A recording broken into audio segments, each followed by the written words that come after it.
दोस्तों, मौत एक ऐसा सच है जिसे कभी बदला नहीं जा सकता है। लेकिन यही मौत अगर समय से पहले हो जाए तो हर किसी के मन में कई सवाल खड़े कर देती है। और यही मौत जब रहस्य बन जाए तो ये कई लोगों के लिए मुसीबत भी बन जाती है।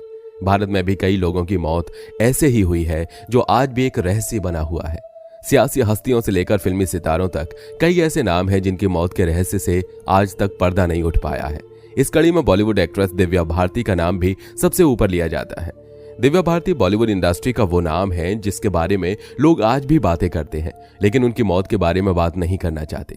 उनके फिल्मी करियर में सफलता का सूर्योदय हुआ ही था कि 5 अप्रैल 1993 की वो काली रात उनके जीवन में भी आ गई और महज 19 साल की उम्र में ही फिल्म इंडस्ट्री की इस चुलबुली लड़की की मौत हो गई। दिव्या भारती की इस मौत का रहस्य आज भी बरकरार है। हालांकि मुंबई पुलिस साल 1998 में ही उनकी मौत की जांच से जुड़ा केस बंद कर चुकी है। पुलिस का मानना है कि यह महज एक हादसा था जिसमें दिव्या की मौत हो गई। लेकिन देखा जाए तो आज भी ये बात लोगों को हजम नहीं होती कि सच में दिव्या भारती की मौत एक हादसा थी। दोस्तों, दिव्या भारती की मौत से जुड़े ऐसे कई सवाल और रहस्य हैं जिसे आज तक लोगों से छिपा कर रखा गया है। दोस्तों, आज के इस वीडियो में हम इन्हीं सारे सवालों के जवाब और उनकी मौत से जुड़े रहस्यों का पर्दाफाश करने वाले हैं। बस इसके लिए आप बने रहिएगा हमारे साथ आखिरी तक। कम उम्र में फिल्म इंडस्ट्री में आना, कम उम्र में शोहरत पाना, कम उम्र में शादी करना, कम उम्र में ही इस दुनिया से रुखसत हो जाना। वैसे तो दिव्या भारती की बस इतनी सी ही पहचान है, लेकिन यदि उनकी शख्सियत और उनके जीवन पर नजर डालें तो पता चलता है कि जरा सी फिल्मी करियर में सफलता पाने वाली इस अभिनेत्री ने अपने जीवन में बहुत कुछ ऐसा देखा था। दिव्या भारती का जन्म 25 फरवरी 1974 को मुंबई में हुआ था। इनके पिता का नाम ओम प्रकाश भारती और मां का नाम मीता भारती था। दिव्या भारती के पिता ओम प्रकाश भारती एक बीमा कंपनी में ऑफिसर थे और इनकी माता मीता भारती गृहिणी थी।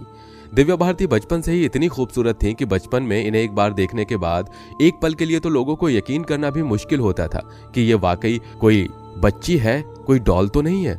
दिव्या ने 9वीं क्लास की पढ़ाई के बाद 14 साल की उम्र में ही स्कूल छोड़ दिया और बहुत कम उम्र में ही इन्होंने मॉडलिंग की दुनिया में कदम रख दिया।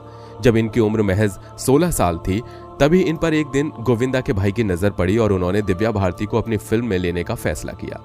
दरअसल कीर्ति कुमार ने दिव्या भारती को अपनी फिल्म राधा का संगम के लिए साइन किया था। कीर्ति कुमार का मकसद नए टैलेंट को मौका देना था, लेकिन जमाने ने उनकी इस मेहरबानी को अफेयर का नाम दे दिया। परेशान होकर कीर्ति ने दिव्या को फिल्म से बाहर करके जूही चावला को फिल्म की हीरोइन घोषित कर दिया।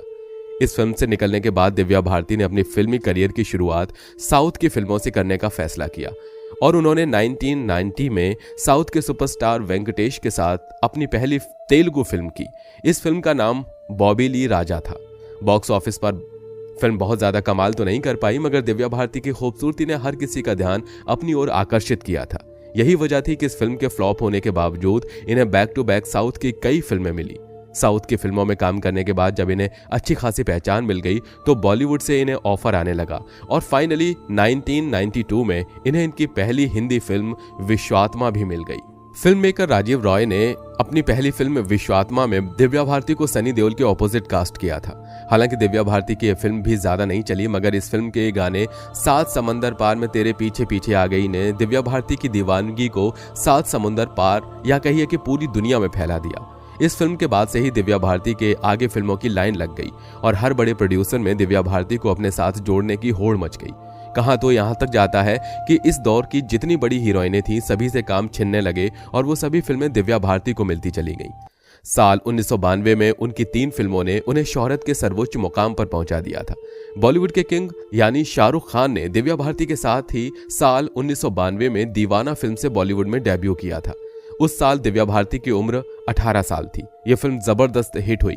इस फिल्म के बाद दिव्या भारती 90 के दशक की हाईएस्ट पेड बॉलीवुड एक्ट्रेस भी बन गई।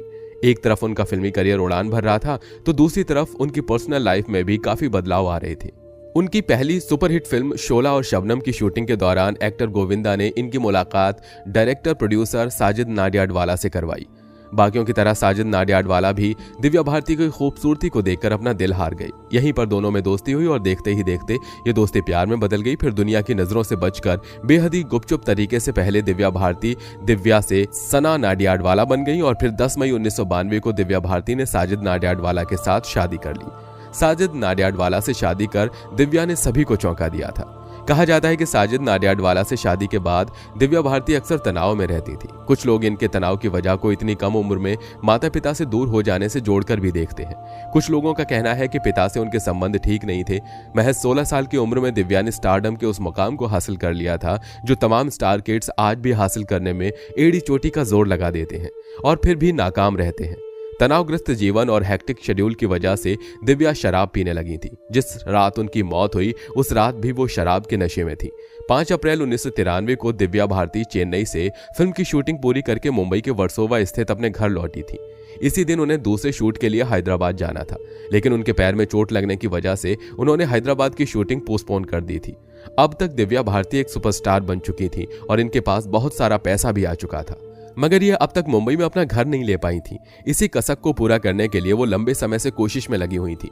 इत्तेफाक से हैदराबाद से वापस आने के बाद एक फ्लैट के सिलसिले में इनकी बात भी बन जाती है और मुंबई के बेहद ही पॉश इलाके में एक 4 BHK फ्लैट की डील भी ये फाइनल कर लेती हैं। घर खरीदने की खुशी सबके साथ शेयर करने के लिए दिव्या भारती अपने सभी करीबी लोगों को बुलाती हैं, जिसमें ये अपनी कॉस्ट्यूम डिजाइनर दोस्त नीता लुल्ला को भी बुला लेती हैं। नीता लुल्ला अपने पति डॉक्टर श्याम लुल्ला के साथ रात के लगभग 9 बजे दिव्या भारती के यहाँ आ भी जाते हैं। दिव्या भारती की ज्यादातर फिल्मों की कॉस्ट्यूम डिजाइनर नीता लुल्ला ही थी। इसी छोटी सी पार्टी के बहाने नीता और दिव्या अपने आने वाली फिल्म आंदोलन के कॉस्ट्यूम डिजाइन को भी फाइनल करने में लग जाती हैं। इन सभी बातचीत के दौरान घर में मौजूद ये तीनों शराब भी पीते हैं। श्याम, नीता और दिव्या के अलावा इस घर में एक और व्यक्ति मौजूद था और वो थी बचपन से दिव्या भारती की देखरेख करने वाली नौकरानी अमृता कुमारी। इस मीटिंग के दौरान अमृता कुमारी लगातार किचन में इन लोगों की पसंद की स्नैक्स तैयार कर रही थी। दरअसल दिव्या भारती की हाउसमेड अमृता ने उनकी बचपन से देखभाल की थी, इसलिए दिव्या उनसे अपने दिल की बातें किया करती थी। श्याम और नीता लिविंग रूम में बैठकर टीवी देख रहे थे, जबकि अमृता किचन में सभी के लिए खाना पका रही थी। इसी बीच दिव्या अमृता से बात करते हुए लिविंग रूम की खिड़की की तरफ बढ़ गई। यह खिड़की पार्किंग की तरफ थी और इसमें ग्रिल नहीं थी। दिव्या खिड़की पर बाहर की तरफ पैर करके बैठ गई। खिड़की के बाहर लगभग 1 फुट की पट्टी थी। दिव्या के दोस्तों का कहना है कि वो अक्सर ऐसे बैठकर बातें करना पसंद करती थी। दिव्या उसी खिड़की पर बैठकर अपनी मेड अमृता से लगातार बात भी कर रही थी। इस बीच खिड़की पर बैठे हुए ही उन्होंने लिविंग रूम की तरफ मुड़कर देखा और अपना एक हाथ खिड़की की चौखट को मजबूती से पकड़ने के लिए बढ़ाया। शायद वो वहां से उठना चाहती थी, लेकिन तभी उनका हाथ फिसल गया और वो 5वीं मंजिल से सीधे नीचे गिर गई। नीता, श्याम और अमृता भाग कर आई, लेकिन दिव्या नीचे खून से लथपथ तड़प रही थी। तुरंत एम्बुलेंस बुलाई गई। उनको पास के कूपर अस्पताल ले जाया गया, लेकिन काफी खून बह जाने की वजह से इलाज के दौरान उन्होंने दम तोड़ दिया। सभी जांच पड़ताल के बाद 7 अप्रैल 1993 को दिव्या का शव परिवार वालों को सौंप दिया जाता है।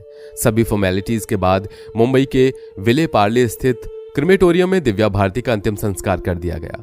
दिव्या इस दुनिया से जा चुकी थी, मगर अपने पीछे सैकड़ों सवाल छोड़ गई थी, जिसका जवाब हर कोई जानना चाह रहा था।